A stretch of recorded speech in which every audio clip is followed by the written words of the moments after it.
Guys, welcome back to another edition of the Raptors 2K podcast. This actually being episode number 5. We are joined, of course, by the homie Shane, as always, and Quay popping in for this edition. Big shout out, of course, to Uber Eats for bringing this dope content to you guys. I guess the first thing I gotta ask my boys, we gotta get some food in our bellies before we even start this thing, right? I got my order teed up. How about you, Shane? I haven't actually looked yet, but that's a good point. I guess we're not giving them any content. We're getting right to the ad plug. You know what? I'm gonna do my favorite pad thai place, chicken pad thai. I'm also Okay. gonna get a little mango salad. Problem with the mango salad is sometimes it's out of season and you never know. I don't know what the mango seasons are personally, and sometimes it comes it's just hard as hell and like green, and sometimes it's soft and sweet and orange. And really hoping I get the latter. Dude, I'm definitely ordering. I actually did my order earlier for this Jamaican spot that's around the way in Baltimore. I'm back home and take advantage of that. Like, there's no question. Quay, what do you order from Uber Eats? I usually it's not too many like local spots out here where I'm at right now in South Dakota, so I might just get like some Subway, with a little bag of chips on the side with a probably a Powerade with it. Nothing too special, but that's my go-to when I'm hungry. Nothing wrong with that. So Sounds delicious, in fact. I must confess. But it's interesting. I said, we started the show. I thought we were just gonna have one former Raptor here, but apparently it could be two. Shane, you have some news that you want to share with the people before we really jump into this thing. yeah. I announced this week that it was my last full day at MLSE, running Raptors Uprising and then the other esports programs for Leafs and Raptors. But we should also acknowledge normally the show opens as just Phil and I. We had a little bit of a technical snafu, so we're opening with our guy Quay. And so normally Quay would get a proper introduction, but for anyone who's been following Raptors Uprising for the last few years, you'll know Quay. He's been a veteran Raptor on our team. He was, without a doubt, one of my favorite players to ever come through the organization. He and I had our highs and our lows. There's no doubt about it. We'll tell some of those stories today. Look at him repping the brand.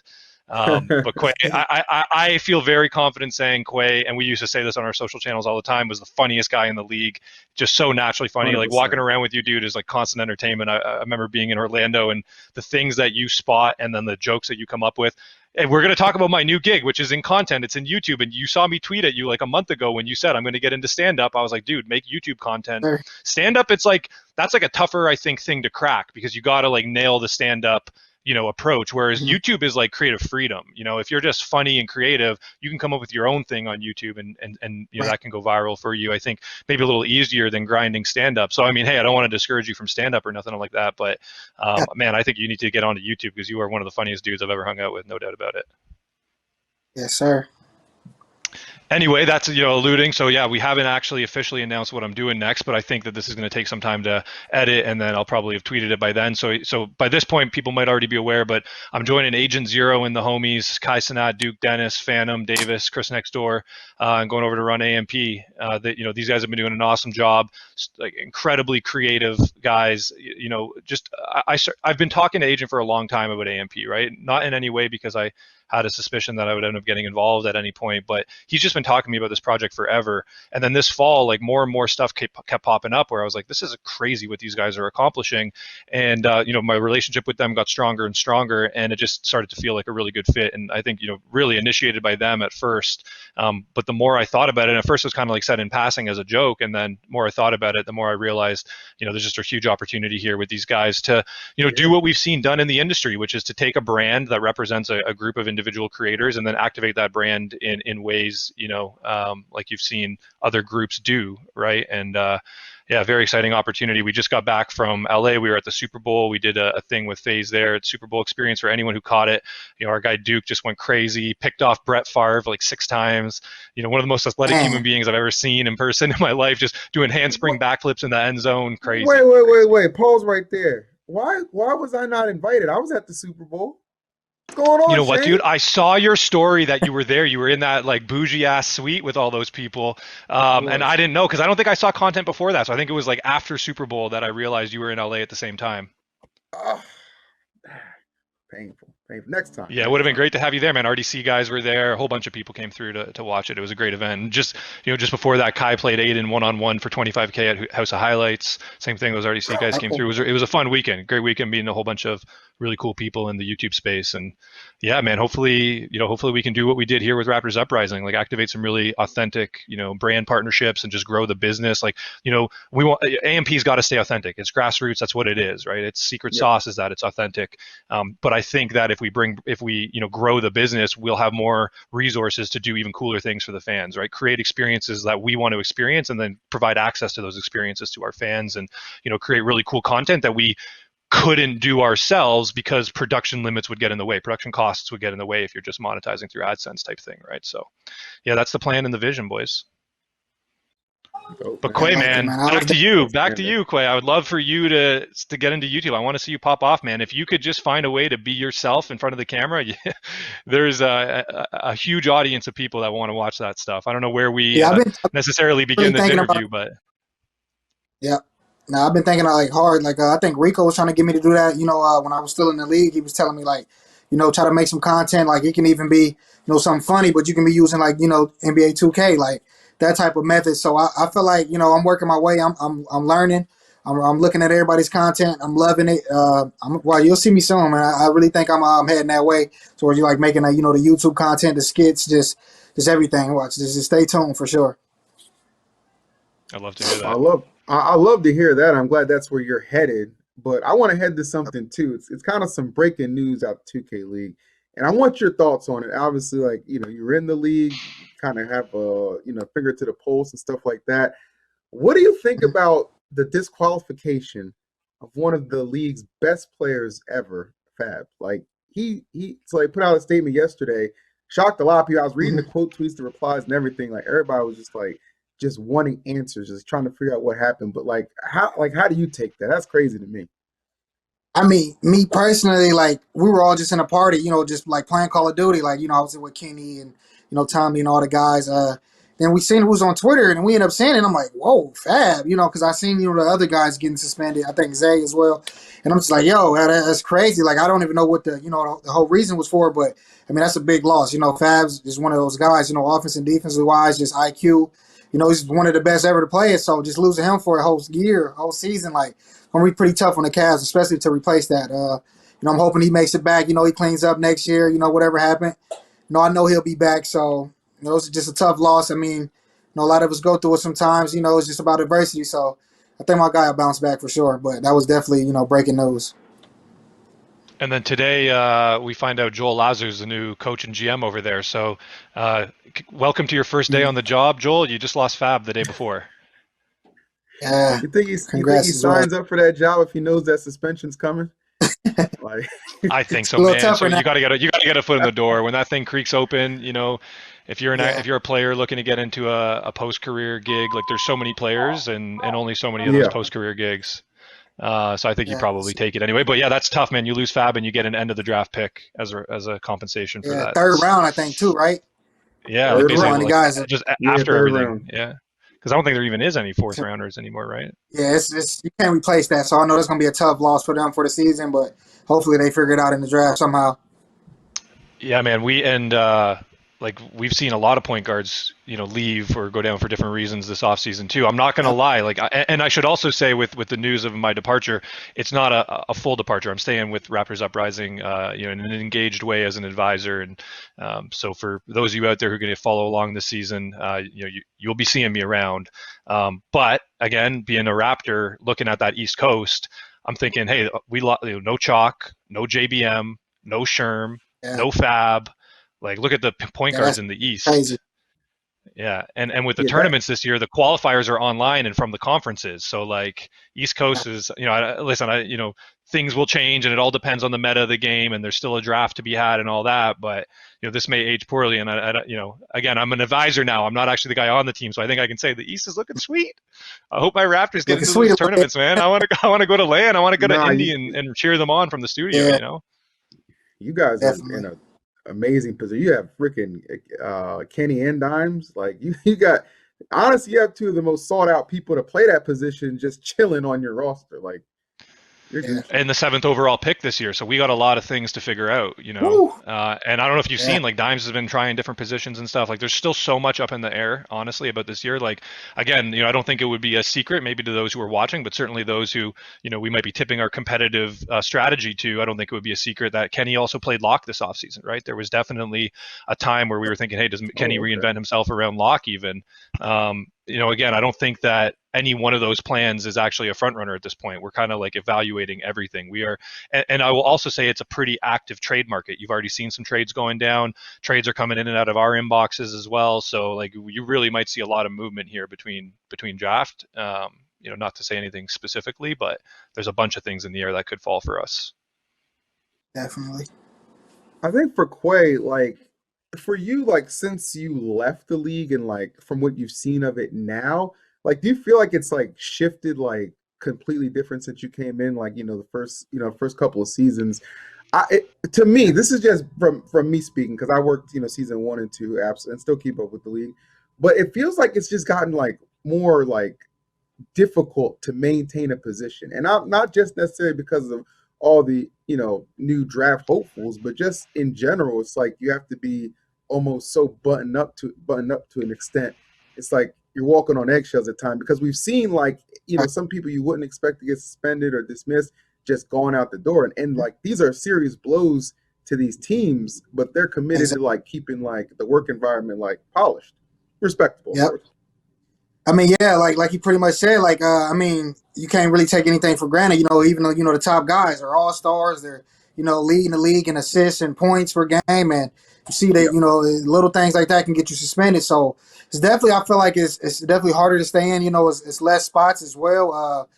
Just more younger talent coming in, we're a little bit of the older guys now. So, some of the OGs may have to switch positions just to stay in, they can't really possibly, play the same that they were doing that got them in there or got them well known. So, you're looking for, a lot of those players, too, to make switches because, everybody wants to stay in the league. But, it's somebody coming for your spot, so much, to deal with. So I think it's more pressure now, definitely, to stay in the league than it was, the first 2 seasons. Like, you're playing online. We're in person, the first 2. Like, you can really get in somebody's head. So now you're just over there, just the comms. Like, it's a little different now, too. So I think it is, harder for me from outside looking in. So. I mean, Quay, I know like your last game ever in the 2K league, you were horsing. Like was it a triple double? Like and their whole goal, they had already lost and were out of the playoffs. We were playing the Knicks. Their whole goal was to stop you from getting a triple double. So you were getting double teamed. I mean, you could play the game at a pro level. There's no doubt in your last current game. I mean, maybe you returned to the league. I don't know if that's a goal for you or not anymore, but it just goes to show like, guys who come in and out of this league are still hoopers. Like they can play at that level, and sometimes it's just opportunity. It's chemistry fit. It's like very thin margins as far as whether you're able to survive or not. And again, Quay, like you were hilarious, but you also had your moments too, right? That hurt you, I think, for sure. And like those reputations get out, right? Like look at Idris. Idris has won a championship, and then not retained, like Mr. Underrated, etc. Like there are just players out there, and I'm a big believer of like these opportunities in the league are so short. You're only there for 4 or 5 months. If you see any growth and development in a person in that period of time, like that's an indicator that there's probably something there to keep working with, right? And so that's why I keep bringing players back, even when we have little run-ins. It's never personal. You and me. I'll tell a story, Quay. Remember we were in New York. I can't remember what the issue was about, but I just remember Quay. I said something. And Quay responded with a little Miss Finster gif, and it was like the little recess kid, who's taking notes. And I was like, Quay, you got something to say? You got something to say? And you're like, I'm like, what room are you in? You give me your room number. We came up, we had it out with each other that day in the hotel room. But man, like what? It was like it had to happen, right? Like the emotions get going. It's a high pressure work environment. Everyone's like fighting to get into the lineup. The team's losing. You're feeling the pressure. You want people to be doing the things you think are the right things that are going to get you the wins, and you gotta manage all those different personalities. Everyone has to be managed differently, right? Some people are low touch, some people are high touch, some people need a kick in the ass, some people need to be told they're great. You got to kind of like figure out what motivates each individual. Yeah, that's true. That's definitely funny that you even remember that.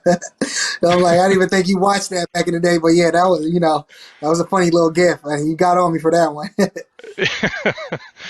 Yeah, man, it was fun though. We had a lot of fun. I'll remember. I remember too when we went on that road trip to Detroit. Remember we were going into the Palace, and Yeah. you were like, you're asking Yusuf whether he thinks you could jump over him, and you're like, no goddamn way. Oh He's yeah. trying to play it cool. Yeah. He doesn't want to like flinch or anything like that, so he's trying to walk it off and being like, no chance. Yeah. And you just come up behind him and just like start shifting your slides real tight, so it sounds like you're kind of preparing for a Hmm. jump. He freaks out, drops down, looks up.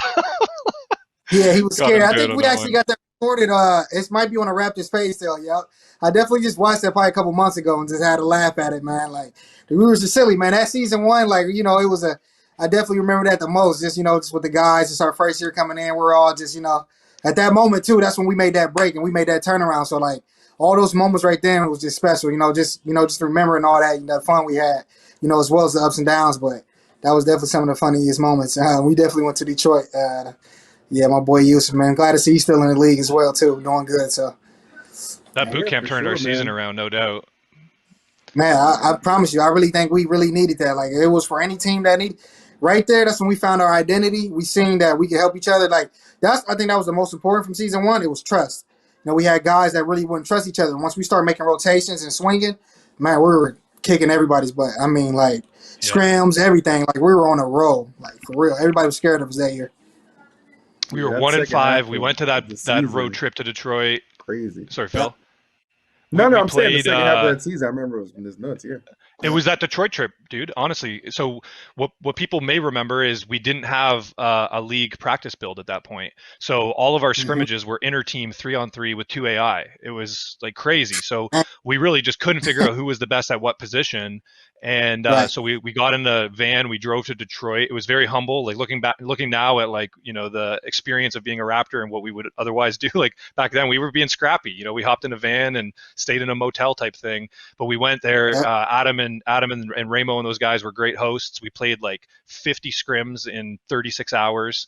And Yeah. we found a lineup that worked. And what's funny is that was the lineup I said going into that is like a crazy idea because we were going to move Yusuf off of center and put him at the two.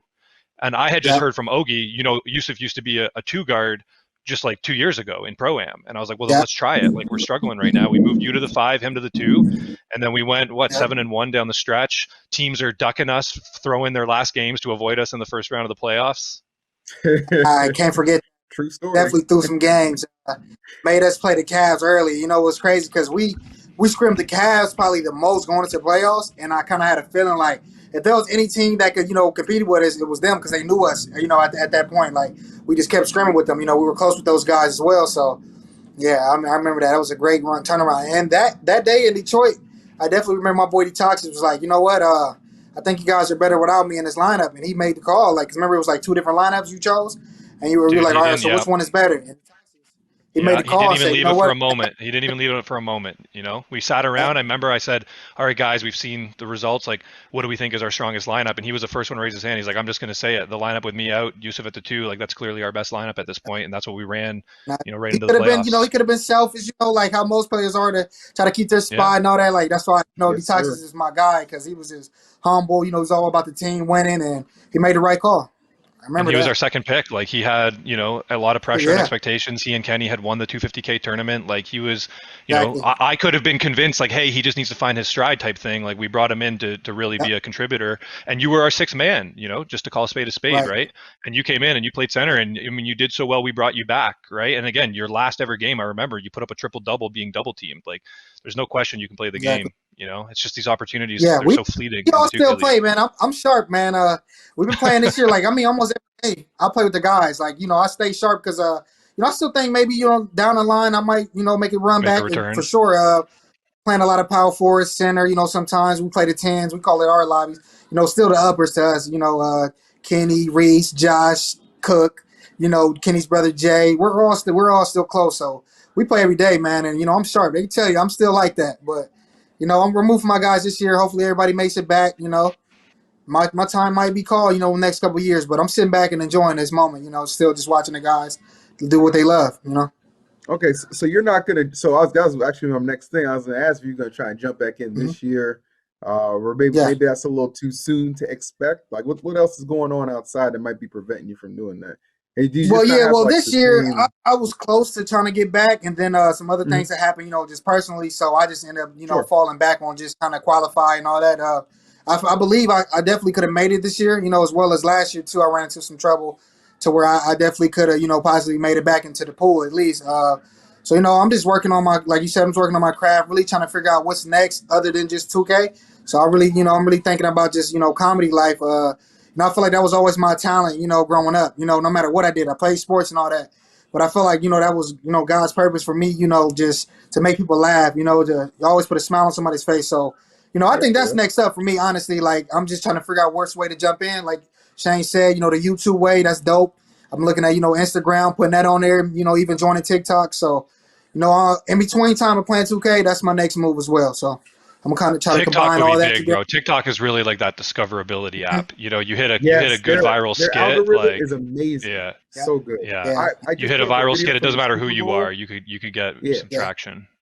Yeah, my friends I Yeah, just no, put up a that's video basically great. from the got me Super Bowl. wave. Just go I haven't crazy. been like on TikTok lately, but I figured, that's where everybody's going to. So I just downloaded it Yep. like probably a month ago, and I've been studying, man. So I'm definitely gonna look to be on all those social media. So definitely, stay tuned. Trust me.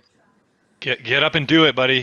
It's just Mm-hmm. execution. You'd be amazed at just literally just doing it. Just you don't know what you're gonna do, but as long as you have a first idea, just start going. Start writing, Yeah. start recording, just get the camera out, just do it. Right? You just got to get the ball rolling on that stuff.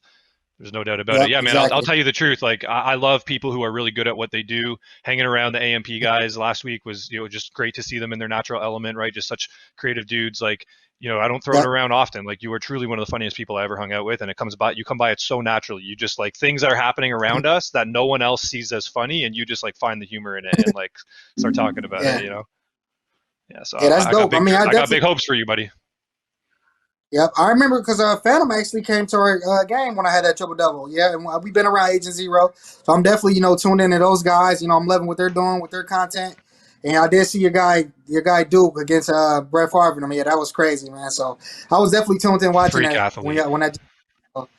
I can see myself doing that. Being a content, but still, going to these events where celebrity like basketball, football type of events. Like I want to do that as well. So that inspired me definitely to keep it moving, build my name, and learn from them. So Yeah, hopefully you physical see me in my challenge name. videos definitely do well on YouTube. People want to see people who are Yep. funny doing things, and like that's the thing is just like gaming, is a great conduit for live streaming because it gives you something to do in between being entertaining. That's the same thing with these like challenge videos, right? Is there's something to do to get Right. you to react, and if you're funny in your reactions, then it's entertaining, right?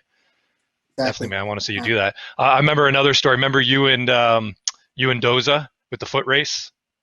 Oh man, I Yeah, hear that go. I'll let you tell the every. story, and then I'll tell you, and then I'll leak something. Oh yeah, so it's funny, man. So me and Dozer was basically, we was going at it the whole year, and yeah, I'm faster than you. Now I'm faster than you.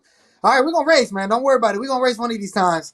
So I forgot everybody was just there that day. We were doing content. I forgot what the occasion was, but I had a few beers, man. I'm gonna blame that. I'm gonna blame Shane on that one. I had a few beers before we raced, but it put me on the spot, so I couldn't turn it down. Me being a former athlete, I was, I just was so competitive. So, we got out there, man. I ain't gonna lie, he got me. He got the best of me, man. He smoked me. First time we raced, he took off. I'm like, all right, that's a fluke. Let's try this one again. Second time, he smoked me again. I'm like, you know what? Too much Uber Eats, man. So shout out to Uber Eats. Y'all got me there. I was eating a little bit too much at that I was time. gonna say you came in jacked at the beginning of that season, and there Yeah, was like two yeah, McFlurries in the freezer every time I went there. I'm like, who's getting all these McFlurries? They're like, those are all Quais. I'm like, he's got two in here every time I come here. So I think you were a little slower by the end of the season. yeah. By the end of the season, I promise you, I think it was about 7 of them in there. Like, I mean, you guys trading them. They were like, yo, I know these are Quay. I'll fall asleep and forget it. So I Man, when I order went at back night. there to clean it up for the next season, there was like one. It was just turned to like ice. Yeah, straight ice. That was my No, but go-to at that McDonald's, though. Like, You know, what what'd you that say? race, like that whole foot race thing outside. What was cool about it was Hmm? I've seen that exact scene play out in like '90s, 2000 sitcoms, like as a kid, like Saved by the Bell, where it's like everyone's in like coordinated, like yellow and blue, like outfits or whatever, and they're like cheering on the kids in the schoolyard who are having like the foot race, and it felt so like out of a sitcom or something because everyone was there Right. wearing Raptors Uprising gear because it was this Man. finals watch party, and we had all of our super Oh, yeah. fans. There was like 50 people there, catering, etc. So we lined this like residential neighborhood street. It was like all the trees were green and the flowers were out because it was like middle of the summer, and you guys had this foot race. And we have that footage on camera, and I'll leak it right now. We're doing a like Bell Five House like recap series that's going to come out in the next month, and that's going to be one of the moments that we show in that series. So that was a fun day. I think we played basketball after that as well too, and I think he had a game winner on me, so he got a picture on his profile of me doing like this with my hand up, he fading away. I'm like, all right, man, you lucky the court was low right there. So those got the best of me that day. Trust me, I played with him 2 on the 10, so they'll never let me forget it, man. Yeah, those that smoked you was talking all that crap. I'm like, all right, man, look, don't worry about it. Next time I see those, I got something for you, man. Yeah, I think that was the day I gave you guys the chains too. That was a fun day. Yeah, dope. I remember that, man. Had uprising under there, underneath it. Yeah, man. Yeah, that was I appreciate that for sure, because it's these moments, man. Like I said, like I'm very grateful for being in the league the first 2 years. This is a chance in a lifetime. Like it was a crazy opportunity for me. Even if I don't go back, like I'll always be blessed. With the managers, the teammates, just the people I met at MLSE. Like it was just great, wonderful moments. And like I said, that was like some of the best times of my life. Like honestly, like I could say, like I was going through a lot of stuff right before that. So to get drafted and all that was just like just a relief. Like, and it was fun, man. I enjoyed it a lot, and it showed me you could really do anything you want in life. And my friends always, till this day, they like, man, ain't you the guy that play 2K? Like every time we meet somebody new that thinks they're good, I'm like, yeah, man, I was in the league. So I bragged a bit. So it was this dope, definitely, to have that opportunity. A lot of people won't ever get, but I appreciate it for sure. Well, dude, you can capitalize on some of that, no doubt, going forward with what you want to do next. Like you've got things like a blue check, and you've got friends, who are active online in the 2K community who will support you in something, right? I think look at JBM and his NFT play, right? There's so much support from around the league on that. You need those like early adopters. I was watching the what documentary? Oh, it was an NWA documentary on the way back from LA on the plane, and Dre said to the game, "Does Compton rock with you?" Because if Compton doesn't rock with you, no one's going to rock with you. Like your hometown has to rock with you first. Right. And for you, you've got a base here with the 2K community that you could use to kind of get yourself going, right? And that gives you a little bit of early traction. Other people start seeing it, and then all of a sudden, if it's good, it grows, right? So capitalize while it's hot, buddy. Capitalize while you're still an OG of the league and not an old head who's been forgotten. Yeah, yes, sir, for sure. The window is only open for so long. You got to move. It's all about execution. Yep. Definitely so. 100%. Well, what's going on? What else is going on around the 2K League? I know we're kind of freestyling this episode, but anything that has caught your guys' interest? There's a lot of things. What's up with this new structure? Can we talk about that? That's true. I was gonna talk about 3v3. Yeah. What do you think about that, KingQuai? That's crazy. I mean, like I didn't really expect the league, to transition a little bit from that, with the 5-on-5. Like, I mean, I believe it definitely can, it can have an uprise to it because, it's kind of more exciting as well. You might see some of the most talented guys, and then you got people that's not even in the league that can compete. Like, I think that gives more hope to like, yo, maybe we can make this. Like, somebody might see me in one of these tournaments. I do good next year, build my name from that. Like, it's so many different ways and, opportunities now. And, just the way the studio now is in Indiana, if I seen that correctly. Yep. Just all that, like, it's pretty crazy. Like, it's a different, it's different from the first 2 seasons. I can say that for sure.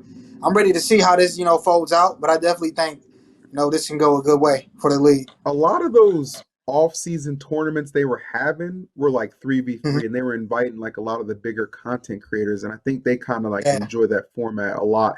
So I think with the league strategy is like, oh, we got a lot of eyes on this, right? So let's capitalize off this momentum and just make it a whole thing throughout the, and throughout the new season, and just see like if that garners even more interest and participation, which I think is the right strategy. Like you have enough data for 5v5, that's like, because obviously you're trying to, mimic actual basketball, right? IRL. But, again, this is 2K. It's okay to take advantage of like what the game's best functionalities might be. So I think this is actually a pretty bold and fun change. I actually like that. I like the fact that looks like some in-person events will be taking place too. You mentioned Indiana.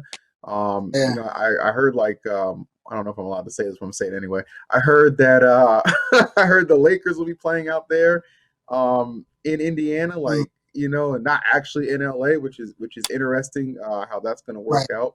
So there's just they got a whole hub city now, so Yeah, like Yeah, a there's a bunch of lot of teams, different things. a bunch of the West Coast teams I think are going to be in Mhm. Indiana. They kind of offer this Right. like turnkey like campus environment now as an option. We kick tires on it. I'm not going to lie, but I guess we'll brag a little bit. You know, we decided this year we're putting our guys up in their own individual condos in Liberty Village in Toronto, which is like right Yeah, smack where you that's want to nice. be. That's going to be real That's nice. nice. That's Yeah, nice. Damn. it's just yeah, it's just I think it's just so necessary, you know, to help give people like that space, right? Like that added dynamic Right. of everyone having to get along in that in where they live as well as, you know, in the Mhm. game. It's just like it limits you from a roster construction perspective. It adds baggage that need not be there. Like I don't know. I think that, you know, everyone having like a work life separation is you know, Mhm. the best I think format that's for dope. success with the team. Closer to downtown as well. In downtown, like Liberty Village, right in Liberty Village. Yeah, that's nice. I mean, come on. Yeah. I always tell people like, yo, Toronto is one of the best cities I've ever been in. I mean, it's just pretty Yeah, dope. no So to debate. be downtown, come on now. You know, I that's know. that's You're gonna right be. by that King West. You know that King West Street where all those clubs Oh and bars yeah. were? Like that's right where So I that's remember right where they're living. Well, you got to right keep there. in line, Shane. Hold on, don't let him act a fool I now. know, I know. Yeah, that's the only It's thing. Is a it going to trade be off to like this. when is it going to be like when sports teams go to Vegas and, you know, there's always like the Yeah. Vegas flu factor. We got to make sure that the guys don't overindulge, but I think Alvin y'all brought it at Kamara, the man. right time because if I would have had that downtown, I'm telling you, yeah, we're now more that's staffed up now. We, you know, practice is going to start on yeah, time. There's going to be penalties. You know, I know Katron, who we brought in to be the new esports manager, he's going to run a tight ship. So hopefully, okay, you know, just that will keep guys in line. Like you see it in pro sports, right. these guys they go enjoy themselves and then they're at practice first thing the next morning, right? So I'm So sure it'll be fine. I'm sure it'll be fine. Um, yeah, I mean, the open bracket for 3v3 is interesting. Even for me with A&P, I'm like, you know, is there an opportunity there for mhm. us to do something, right? You know, a lot of prize money on the line, et cetera. Creates cool opportunities potentially for other like influencers, creators, brands to get involved. Like, I wonder if we'll see other esports organizations just like field 3v3 teams to go into the open bracket and see what 100% happens. guarantee somebody's gonna do it. Dude, TSM's gonna throw a team in there just for the hell of it. Like Yeah, why somebody is not? gonna take advantage of that and be like just like talk to Exactly. their members or their employees about, yo, who plays 2K? Let's go have some fun with this. It's gonna be a fun content piece, and you know, maybe it'll cause some upsets, which will be worth talking about. You Hey, never know. Like the fact that it's a possibility now is what makes this such a strong pivot. Yeah. exactly. You know what I'm surprised about though? I'm not gonna lie. I'm kind of surprised about that 6 man kind of being eliminated now. So now it's really sticking. Like whatever you draft, you really got to, because a lot of teams Pressure. had that, flexibility of a great 6 man that was, he could play almost anywhere. So now you got to have that really starting five, and you really got to be locked in now. So really too much room to to mess up in these drafts and these trades. So I'm looking to see how that falls out as well. Yeah, that's an interesting change, no doubt about it. Yeah, We are one of the teams that use our six man the most. I mean, again, you were our sixth pick in season one, right? You became our starting exactly, center, brought you back next season. exactly.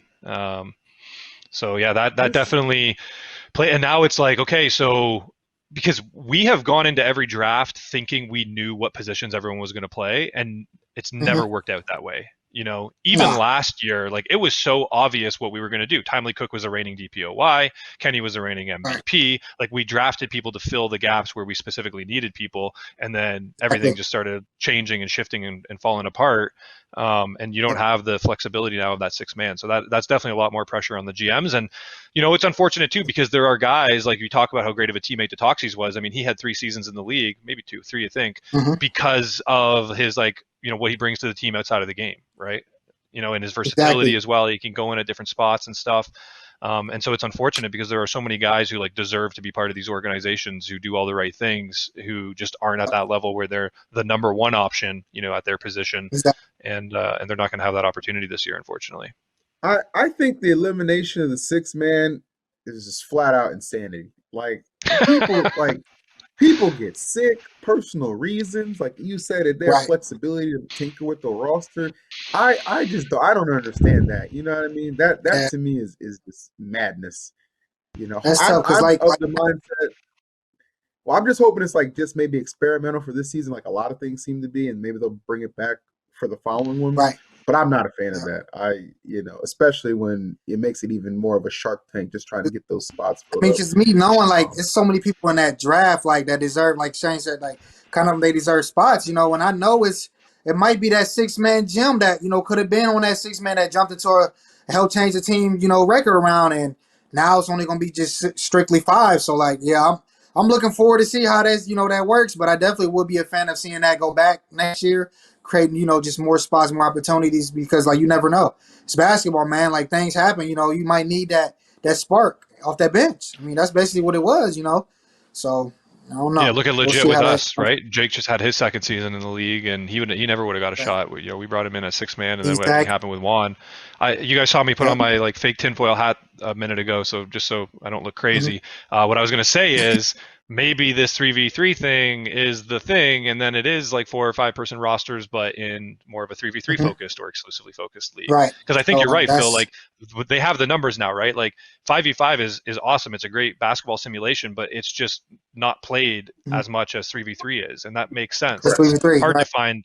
It's hard for casual players to form teams of people who are To specialized at form five teams. different positions, right? Like you can form Yeah. squads in Warzone. Everyone's doing the same thing. They're running around killing people, right? But when you're Right. playing 5-on-5 2K, like everyone's specializing in positions. It's just hard to find people to fill all your needs. Whereas in 3v3, it's a little bit less so, right? So Like it's me just played personally, in a like higher all my volume, I know play part. Like they don't really right? like the regular guys. I know that's not like how we are. Like professionals. Like if I just go play with my cousins or something that's online with Xbox, I promise you they're probably in the park. It's just like Right. Andy up or something. Like so, you're right. Like I think more people do play that as well. So hopefully it catches on more people to the league. So showing everybody have a chance. So I'm definitely trying to see how this turns out this year. Hopefully my guys win something. I'm still rooting on the Hey, Raptors. I got my over there. there you go. Much respect. I mean, everyone's got a chance, right? I mean, one thing too to talk about is like maybe predictions for how this season's actually gonna turn out. Because I personally think I already know who's getting the title this year. That's Oh just yeah. me personally. I think I Uh already know, and it's All right, I let's know get it's the the ball Raptors rolling. too. Hey, Yeah, yeah, yeah, podcast. yeah. I'm No, not no, no. trying to It's be not. It's not the Raptors disrespectful. propaganda podcast. It's real conversations. I think them boys over there at the Kings. I think ooh, Walnut and Mama coming back together. I think that's I nice. think they're on a See that? mission because you gotta imagine like as good as they were, both of them being MVPs when they were together, Mm-hmm. like those insane records they had in the league, not walking away one season with a title, bro, that's gotta be like so disheartening. And now it feels like because of like some of the point guards we mentioned that have retired, like like he's Mm-hmm. always been up there, but now like he could make a case for like he's that guy again, right? And Right. He can make a him jump and again. Walnut Yep. coming back, yeah, they've always been such a good duo. Like I feel like that Kings team is gonna wreak havoc, and It, I would put my it's money on them crazy. to get that. Last year, I mean, a lot of people were saying, like when Walnut left Mama, people were saying like Walnut was Mama made, and it showed that Walnut was actually could hold his own, and he really turned up a notch Yeah, again. He took I he's think barely year consistent. what was that season 3, maybe it was a little down for him, but he turned up this past season, and I like to see that. So them going back, it's pretty tough. But for me personally, I like what Indiana did over there. I ain't gonna lie, bringing Vandy over there with that team Phew. they already had, that was already Mm. good record Yeah. this year. Like it might I be a don't little mean to scary. judge I think moving. judge trades, but I think that was a great deal for Mhm. Indy. That was great. I Moving don't. to I what just. MVP? It seemed like Vandy and Grizzlies and Lang. It was just such like a happy family. I just don't know Yeah, what the motivation was there. yeah. I Like mean, it was that pick. Like it's crazy to hard to see. get a Vandy in the draft. Like there's a lot of guards needed. Exactly. So Vandy being an Ohio boy, I'm always gonna root for him. But that was crazy. Him leaving Authentic. I thought that duo was gonna probably retire together, basically.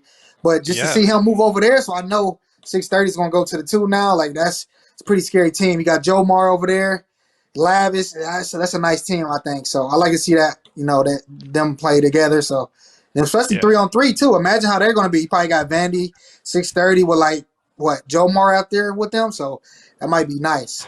So well, Yeah, I guys, think we've they don't. given them. Yeah, go Phil. no, I was gonna say it's crazy. Like one thing with 2K I've learned, like even though it seems like, especially like guys who've been there from like season 1 or 2, like I don't expect them to ever leave their markets that draft them, right? Like the kind of like the first rounders, like. But look at Dimes, like he's on the Raptors now. You know what I'm saying? Fab was from the Celtics to Cleveland. You know what I mean? Yep. Hot Shot just got moved. Like I thought that was like a permanent fixture down there in Miami. Yeah. Like even Hot Proceed Shot got moved. He's with the Hawks now, I to the believe. Hawk. So that's just nuts to me, Like these teams are committed to making some changes, shaking it up because I think you've seen enough of an experiment. You want to try and mix it up a little bit just to see what the result could be. I don't blame Well, them. It's just still crazy. I think what we're seeing right now is that this thing is going to change a ton going forward. It's going to continue to change, and like I think season 2, season 3, like season 3, obviously pandemic changed things, but I think it probably felt to all of us going through it that this thing was going to keep growing and maturing and all that, but it would be like a predictable version of what we were experiencing back then. And now I think it's all up in the air. Like I don't even think we know what format it's going to be played on. I think I think a lot of things are going to change, and eventually I think the 2K League, if I had to bet on an esport that is still kind of like not at that level yet, the 2K League would be the esport that I would bet on for a whole bunch of reasons. One is because you're not like some gimmicky game mechanic away from losing market share, right? Like people are always going to want to play the closest thing to real basketball simulation. So, like the what happened with the battle royales, right? Fortnite just came out and killed PUBG after they were game of the year before, right? Like I don't think you see that happening in basketball simulation games. And so you have this like almost infinite runway, that means. And then you also have like a pretty low cost league relative to some of the other franchise leagues that we see, in esports. And you have the parent companies for these primarily being NBA organizations. So even if they're not doing like fantastically well as a business today, even reasonable losses are justifiable because it's like effectively a marketing spend to reach that next generation or that generation of gamer who's like in your market, a basketball fan, likes your organization, but maybe isn't as engaged in like the traditional media ways, but is still playing very actively, on 2K type things. So I think 2K has like an infinite runway, and I think there's too many smart people at the NBA who are like willing to try and experiment with things. They're proving it, this year again, that I think eventually through enough iteration they're going to land on something. But I think it's going to be very different than what it's been and even what we're looking at right now. I think we'll look back on this as being this like crazy formative year, or period, where we were like the ones who kind of beat the path for the 2K League, but ultimately showed what worked and what didn't work, and then helped them settle into something that's more sustainable long term. Right. Well, that could very well be the case. Yeah. And it could help segue even more teams to continue to join, because I know what's the new team this year? Ducks, if I'm not mistaken. I think it's pronounced right. Dukes, but Dukes. out of Mexico. Yeah. Yep. Yeah. Mario and Raphael over there. Yeah. Mm-hmm. I think my boy Beast is over there as well, right? Yep. Is Beast over there? They grabbed him too, and they grabbed. They basically filled their lineup. I think they may have one pick left in the draft, but yeah, right? they represent Mexico, and then you've got Gen G representing Shanghai. I mean, I don't think this is any kind of a secret. Like Adam Silver and Brendan Donahue have been saying this from the beginning. Like their goal for the 2K League is to be global, right? And that makes sense. The game is played everywhere around the world. And again, if all of a sudden, like who knows, maybe 3v3 takes off, it's getting watched by more people today anyway, and then the audience grows. Like that's a pretty scalable league of 3-on-3 teams. You could build that thing out into an APAC region, an EU region. And again, I'm not saying that I know for sure that that's going to happen. I love 5-on-5 2K. I'm just saying, like, hey, they're experimenting with it, and we're looking at the numbers of people who watch and play 3-on-3 versus 5-on-5 today. Like, that's starting to make some sense. You know what I mean? I think we talked about this before. Like, I have a hard time watching pro esports on a different meta of the game that I play as a consumer. Like you want it to be so in line with what you play that it's literally the exact same thing. Like, not even the meta is different, right? And I think the 2K League's always suffered from that because we haven't had the same league build being available to consumers. People can't really relate to it as well, right? Yeah, that's fair. Quay, man, any stories, thoughts, questions, anything that we haven't talked about that you figured we'd get to on the cast today? I'm trying to think of. I mean, really, basically, we kind of hit almost everything on the head. Just me personally, I just want to give a shout out to my guy TS Josh. Tom Lee Cook, they're still in the pool. Hopefully see them if they don't go back to the Raptors somewhere else. Just all the guys, I met in the league, they're still fighting for a spot. So, I'm tuned in. Trust me, I'm a big fan. Even though I'm not, obviously there in the league still, I'm still tuned in. I love to see this, keep growing and expanding. Hopefully everybody keeps building their own brand. We pretty much hit everything on the head. Tune in. KingQuai will be making some content soon. So once I take that leap, I think I'm going to take off. So I'm just ready to see, what's my calling, like if it's YouTube, from Instagram, TikTok, whatever it starts first. I just feel like it's going to keep going for me, and I'm just going to take this all the way with it. So You know, Well, I appreciate. you let me know. Definitely You talk. let me know what I can do to help, Quay. I'm a big believer in you. You got a Yep. rare gift and talent. Oh, did you guys hear that? One sec. Uh That noise means my Uber Eats Uh-oh. has arrived. So good timing. oh. We have officially wrapped the Perfect. podcast right around the time of delivery. It's amazing. It happens every time like that, doesn't it, Phil? Crazy It's too coincidence. good, man. You always beat me to the punch too. I wish The mine did universe though, works in awesome ways. Oh, do you have a bag too? I don't even know you had the bag. man. Anyway, Quay, man, yeah, let me know how I can help, buddy. You're a rare talent, you know. And I'll tell you right now, when people keep telling you that your whole life, there's a reason why they keep telling you that. So believe in yourself and make it happen. Sure. Yeah, I appreciate that, Phil, man. You always a know, pleasure, my friend. Oh, Yeah, sorry, Quay. 100%. no, you're good. I was just saying, best of luck to you, man. You know, both you guys. You know, y'all future endeavors. You know, I'm love to see. You know, y'all guys can keep expanding as well. You know, keep building y'all's brand. You know, and I know for sure we'll be able to, you know, all link up soon, sometime. You know, I mean, even if it's at an event, wherever. You know, Yeah, so Quay, I'm keep an eye on me, brother. Yeah. Next year, I'm going to be in the bougie suite with Phil at Yeah. Super Bowl. I'll tell you that right now. I'm working my way up Hey, to man. Phil's Pull up, status. baby. Forget about me. Take it, man. Hope y'all pull on up, man. It definitely would be wonderful. This was a wonderful episode. So of course, appreciate everybody pulling up and checking us out for episode number 5 here of the Raptors 2K podcast, brought to you by Uber Eats. Thank you so much for tuning in and watching. Eats. Make sure you like, comment, and subscribe. And of course, we'll catch you on the next one.